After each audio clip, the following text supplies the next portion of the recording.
విజయ్ ప్రసాద్ రెడ్డి గారు ఉన్నారు కదా, ఆయనకి మీకు ఏంటి డిఫరెన్స్? ఆయన ఒకలా చెప్తారు, మీరు ఒకలా చెప్తారు. ఇప్పుడు ఏది కరెక్ట్ అసలు? ఓకే, కానీ ఎక్కువగా ఆయనకే అట్రాక్ట్ అవుతారు అందరూ. అవునమ్మా, అబద్ధానికి అట్రాక్షన్ ఎక్కువ ఉంటుంది. ఓకే. అబద్ధానికి ఎక్కువ మంది అట్రాక్ట్ అవుతారు. సత్యం నిక్కచ్చిగా ఉంటుంది, తిన్నగా ఉంటుంది, అది బెండ్ అవ్వదు, ఫ్లెక్సిబుల్గా ఉంటుంది. సత్యం ఎప్పుడు కూడా తిన్నగా ఉంటుంది. విజయ్ ప్రసాద్ రెడ్డికి నాకు తేడా ఏంటంటే, విజయ్ ప్రసాద్ రెడ్డిని క్రాంతి ఛానల్లో ఇంటర్వ్యూకి పిలిచాడు, కేఆర్ టీవీలో. అందులో ఆయన శ్రీరాముడికి జై కొట్టు అన్నట్టుగా నినాదం అన్నాడు, జై కొట్టు అని. ఈ వ్యక్తి పుసుకుమని జై కొట్టాడు. అదే వ్యక్తి నన్ను పిలిచాడు, నన్ను జై కొట్టమన్నాడు. నేను పొరపాటును కూడా ఆ పేరు కూడా ఉచ్చరించను, నేను జై కొట్టను అన్నాను. అది మా ఇద్దరికి తేడా. విజయ్ ప్రసాద్ రెడ్డి ఏంటంటే అందరి బంధువులాగా వ్యవహరిస్తాడు, అందరు కావాలి నాకు అని వ్యవహరిస్తాడు, అందరి చేత యాక్సెప్టెన్సీ కోరుకుంటాడు. నేనేంటంటే కేవలం ప్రభువైన యేసుక్రీస్తు. ఎందుకు ఇలా ఒంటెద్దు పోరాటం చేస్తున్నారు? ఏంటి సత్యం ఎప్పుడు ఒంటరిదేనమ్మా, సత్యం ఎప్పుడు ఒంటరిదే, ఒంటరి పోరాటమే చేస్తుంది సత్యం. అంటే ఆయన చదివిన బైబిల్ ఒకటే, మీరు చదివిన బైబిల్ ఒకటే. అవునమ్మా. మరి మీరెందుకు ఇలా, ఆయన ఎందుకు అలా? అందరూ ఒకే క్లాస్ రూమ్లో ఉంటారమ్మా, అందరికి ఒకే టీచర్ బోధిస్తాడు, కానీ ర్యాంక్ అందరికి రాదు. ర్యాంక్ అందరికి రాదు. ఇక్కడ టీచర్ల ప్రాబ్లం లేదు, వాళ్ళ అవగాహన లోపం. ఒక్కొక్కరు దాని మీద శ్రద్ధ చూపించే విధానం. నేనే మార్గం, సత్యం, జీవం, నా ద్వారానే తప్ప ఎవడు తండ్రి వద్దకు రాడని యేసు చెబితే, మరలా ఇంకో దేవుడికి జై కొడితే అసలు ఏంటది నాకు తెలియ కొడతాను. అక్కడ జై కొట్టేటువంటి నీవు యేసుని ఎందుకు నమ్ముకోవడం? తప్పే ఉంది. ఉంటే అటైనా ఉండు, ఇటైనా ఉండు, రెండు పడవల మీద ప్రయాణం చేయొద్దు. బైబిల్ ఏం చెప్పిందో దాన్ని ప్రకటించంతే, బైబిల్ ఏం చెప్పిందో దాన్ని ప్రకటించంతే. బైబిల్ పట్టుకొని బైబిల్ కాకుండా ఇంకొక వ్యక్తిని కూడా అభిమానిస్తాను, గౌరవిస్తాను, వాళ్ళకి చేయకూడతాను, వీళ్ళకి చేయకూడతాను, ఆ ప్రసాదం తింటాను, ఆ గుడికి వెళ్తానంటే అసలు ఏం చేస్తున్నావు నువ్వు? అంటే ఆయన నినాదం నా మతాన్ని ప్రేమిస్తాను, పరమతాన్ని గౌరవిస్తాను అనే నినాదం కూడా. నేను ఇప్పటి వరకు ఏమైనా హైందవాన్ని దూషించానా? లేదు. హైందవాన్ని దూషించానా? దూషించలేదు కదా.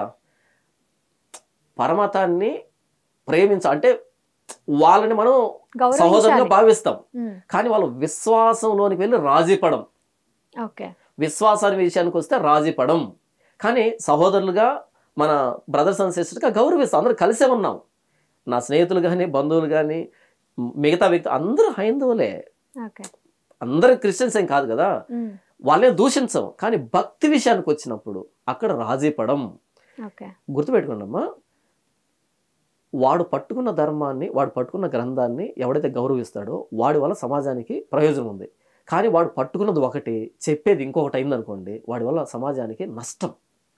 అటైనా ఉండాలి, ఇటైనా ఉండాలి, అటైనా ఉండాలి, ఇటైనా ఉండాలి. అది మా ఇద్దరి తేడా. ఏంటంటే అందరు కావాలి, అందరు నన్ను చూడాలి, అందరిలో నేను యాక్సెప్టెన్సీ కోరుకుంటున్నాను అనేటువంటి వ్యవహారం ఈ రెడ్డి గారిది. అసలు ఆ పేరు చూసారా, చివరిలో రెడ్డి అని ఉంది. నువ్వు యేసులో నమ్ముకున్నావు, ఏదో క్రిస్టియన్ పేరు పెట్టుకోవచ్చు కదా, రెడ్ అని ఎందుకు పెట్టుకున్నావు? అంటే ఇప్పుడు మిగిలిన దేవుళ్ళని జై కొడితే యేసు ప్రభుని నమ్మకూడదు. మరి అంతే కదమ్మా. అంతేనా? మరి అంతే కదా. ఇప్పుడు మా నాన్నకు అపోజిషన్ ఇంకోటి ఉన్నాడు. ఉదాహరణకి నేను ఒక ఎక్స్ పార్టీ పని చేస్తున్నాను, మీరు వై పార్టీకి ఉన్నారు, వై పార్టీకి జై కొడితే ఇది ఒక రకంగా ఏదో దెబ్బలాటలు పెట్టడం అన్నట్టుగా ఉంటుంది. దెబ్బలాట కదమ్మా, సత్యానికి అసత్యానికి ఎప్పుడు పోరాటం ఉండనే ఉంటది.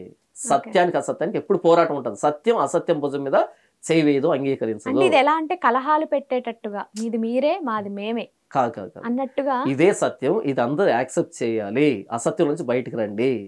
ఓకే, అంటే మిగిలిన దేవుళ్ళని మతాలని అసత్యం అన్నట్టుగానే చెప్తున్నారు. ఇందాక చెప్పను అంటూనే చెప్పకనే చెబుతున్నారు. నేనే మార్గం, సత్యం, జీవం అన్నప్పుడు, నేనే అన్నప్పుడు ఆయన కాకుండా ఇంకెవరు లేరు అని. ఆయన కాకుండా ఎవరు లేరంటే ఇంక మిగిలిన వాళ్ళు లేనట్టే కదా. ఇంకోటి, మీరు విగ్రహారాధన దూషణ ఎప్పుడు చేయలేదండి? ఎప్పుడు చేయలేదండి విగ్రహారాధన, ఎప్పుడు దూషణ చేయలేదు. అసలు నేను పట్టించుకున్నాను. ఓకే, అంటే మీరు ఇప్పుడు విగ్రహారాధన దూషించరు అంటే విగ్రహారాధన చేసే వాళ్ళని దూషించినట్టే కదా. కాదమ్మా, విగ్రహారాధన అదేంటది? ఇప్పుడు అంతే కదా, విగ్రహారాధన వాళ్ళు చేస్తున్నారు, నేను దాన్ని దూషించను, నాకు సంబంధం లేదు. అంటే మీరు దూషించరు, కానీ మీరు వాళ్ళ లెక్కలోకి తీసుకోరు. అంటే ఒక రకంగా వాళ్ళకి సత్యం చెప్పే ప్రయత్నం చేస్తాను. ప్రభువైన యేసుక్రీస్తు దగ్గరికి రండి, ఈ విగ్రహాన్ని విడిచిపెట్టండి అని చెప్పే ప్రయత్నం చేస్తాను నా మట్టుకు. నేను అంతే దూషించను. అంటే ఏమంటారు, పొమ్మనక పొగబెట్టినట్టు, అంటే చెప్పనట్టు. చెప్పినట్టు కాదు, డైరెక్ట్ గా చెప్తాను. చెప్పినట్టు దాచిపెట్టేది ఏం లేదు. యేసు ప్రభువే మార్గం, సత్యం, జీవం, ఆయన తప్ప ఇంకో దేవుడు లేడు. డైరెక్ట్ గా చెప్తాను. ఇదే చెప్తున్నాను ఇప్పుడు నేను ఇప్పటిదాకా చెప్పేది ఇదే. ఆయన ఒక్కడే దేవుడు, ఇంకే దేవుడు లేడంటే మిగిలిన హైందవులు గాని, ముస్లిమ్స్ గాని, జైనులు గాని వాళ్ళ అభిమతాన్ని మీరు కించపరిచినట్టే కదా. కించపరిచినట్టు కాదు, నా మతాన్ని నేను చెప్పుకున్నట్టు. అది మీకు అనిపిస్తుంది. వినండి, నా ప్రభు అయిన యేసుక్రీస్తు అని నేను ప్రకటిస్తున్నాను. వాళ్ళు నాకేంటి 2 ఎంత అని వచ్చిన క్వశ్చన్ 4 అని రాశాను, ఇంకా 6 రాసినాడు, 7 రాసినాడు, 8 రాసినాడు, నేను కించపరిచినట్టు కాదు. నాకు 4 అని తెలిసింది, నేను 4 అని రాశాను. ఇంకొకటి వచ్చి నేను 5 అని రాశాను, నేను 6 అని రాశాను, నన్ను కించపరిచామంటే నాకేంటి సంబంధం? నేను 4 అని నేర్చుకుని 4 అని రాశాను. ప్రభు అయిన యేసుక్రీస్తు వారు సత్యం అని బైబుల్ చెప్పిందమ్మా, నేను బైబుల్ నమ్ముతున్నాను. యేసు ప్రభు సత్యం అని బోధిస్తాను. పక్కన వాడు కించపరచబడుతున్నాడా లేకపోతే బాధపడుతున్నాడా నాకు అనవసరం. అది